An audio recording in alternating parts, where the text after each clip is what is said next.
It's time to cobble something together with stuff from the new player's handbook. Welcome to the Attic Dungeon. My name is Sam, and whether you want to poke the guy over there or the guy over there, I'm here to help you with everything.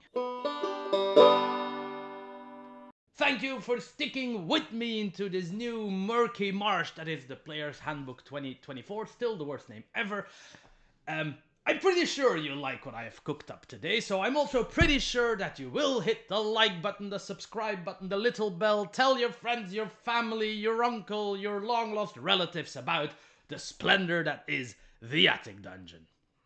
So yes, I've already revised three of the player handbook classes, of course, the Barb and Bard and the Cleric. So I thought, yes, it's high time to make a build that exploits something silly in one of those classes. Here we are. Today we're focusing on the Barbarian. More specifically, we're focusing on the new subclass, the World Tree subclass, and we're going to exploit something silly to make it absurd, but still very effective. We are going to see just how far you can poke with a big stick. So how big can your range in melee get nowadays? And the answer is pretty damn far. I'm pretty sure you will be able to poke as far as you can throw a javelin without disadvantage. So that should be loads of fun. Let's get going then. So we'll be working with the Barbarian. There's no secret there. We're talking reach. So you already know we're going to be working with big stick weapons.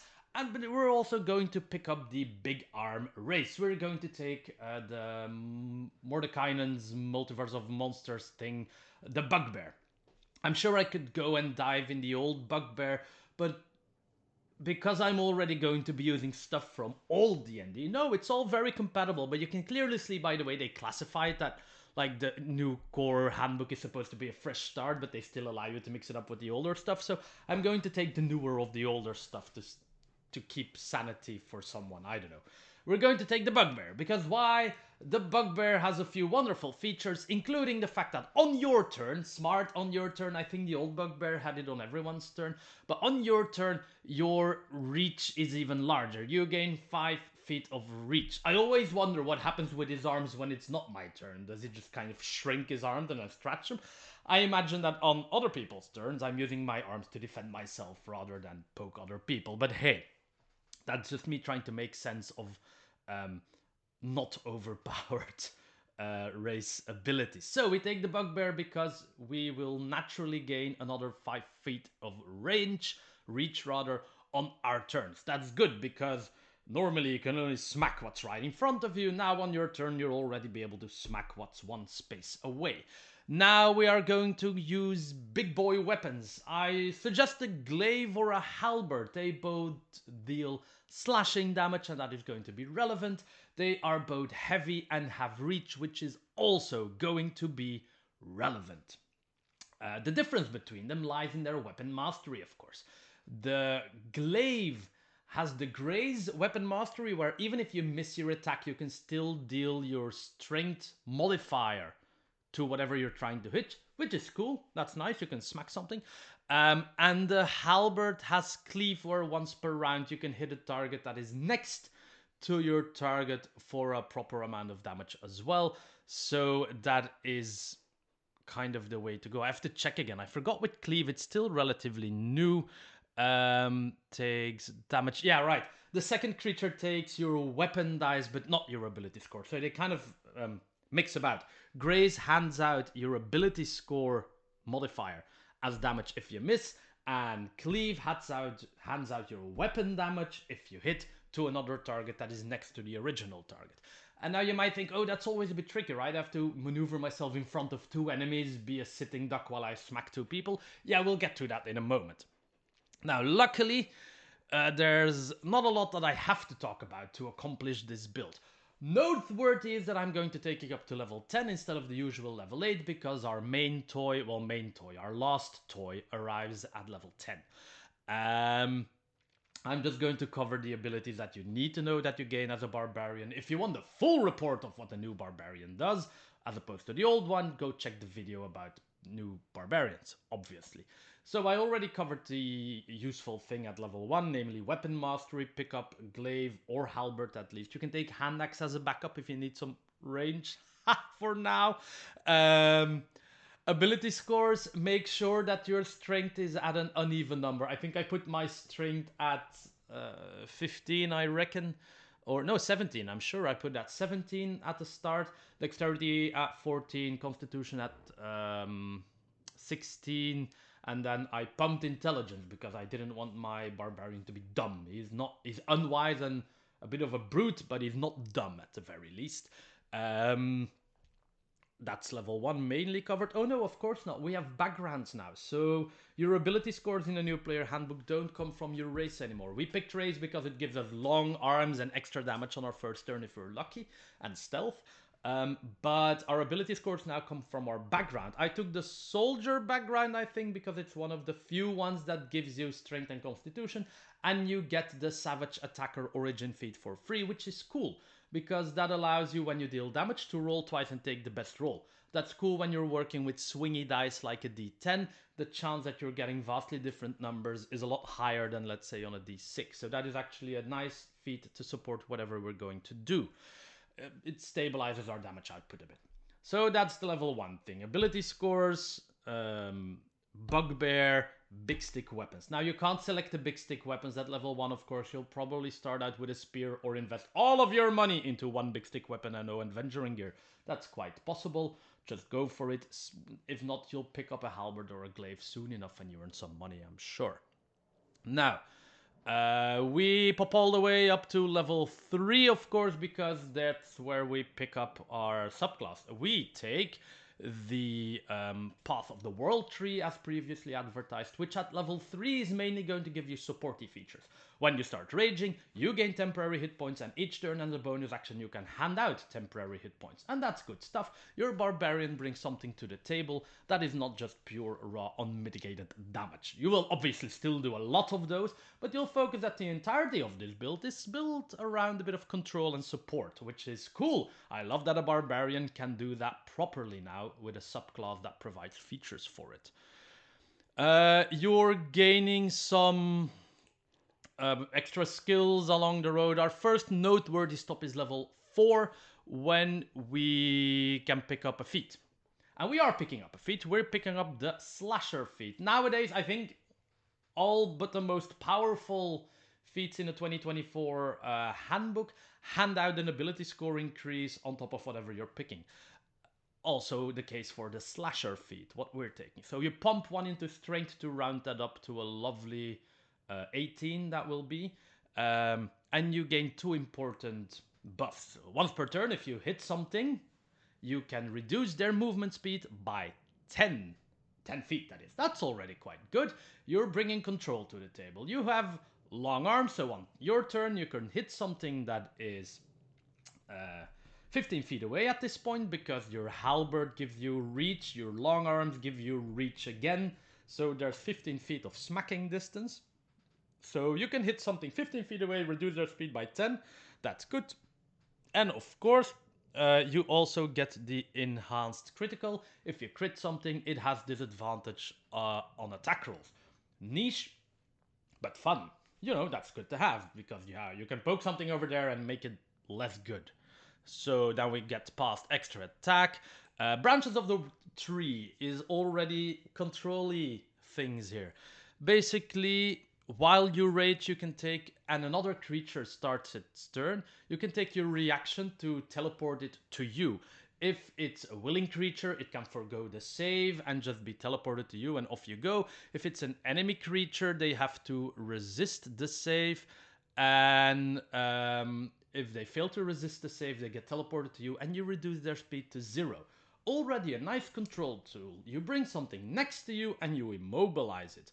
Now, of course, this build likes to keep its enemies at a stick's length, but this is a good saving tool, and this is a good initiation tool as well.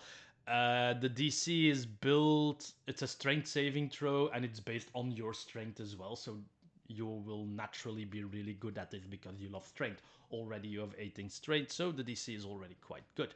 There's also no resources Here involved, it's just limited by you have to be raging, and it's your reaction that you use, obviously, which means you wouldn't be using your reaction to deal opportunity attacks. You just draw something to you, glue it to the floor, and prepare to get hit. But then again, you have temporary hit points, so that's good. There's some other stuff there, but then we pop all the way up to level 9, where we get Reckless Attack, which is, I've talked about the new Reckless Attack at length in the Bard and Barbarian video. It is still an amazing feature. If you attack with advantage, you can forgo the advantage to deal 1d10 extra damage and either push the thing 15 feet away from you, then move half your speed towards it without provoking opportunity attacks, or you can hamstring it for 15 feet. Look at that, another hamstring. And this one is called Hamstring Blow, and the thing says, oh, it can only be affected by one hamstring blow. And the other thing is called Hamstring, which is not Hamstring Blow. So this is very important, because Hamstring Blow quite clearly says a creature can only be affected by one hamstring blow at the same time. Both the H and the B of Hamstring Blow in capital letters. That means it is not the same as hamstring from the slasher feature. That means that hitting something now reduces its speed by 25 feet.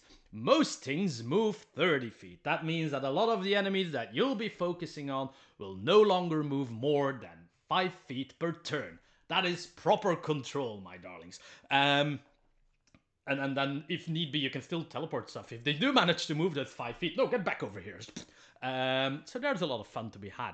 Now, of course, at this point, you have 15 feet range, and they cannot move, and they can only move 5. So it's already quite hard for them to get out of your range, and you can already, like, poke them, and they will be able to move less than you.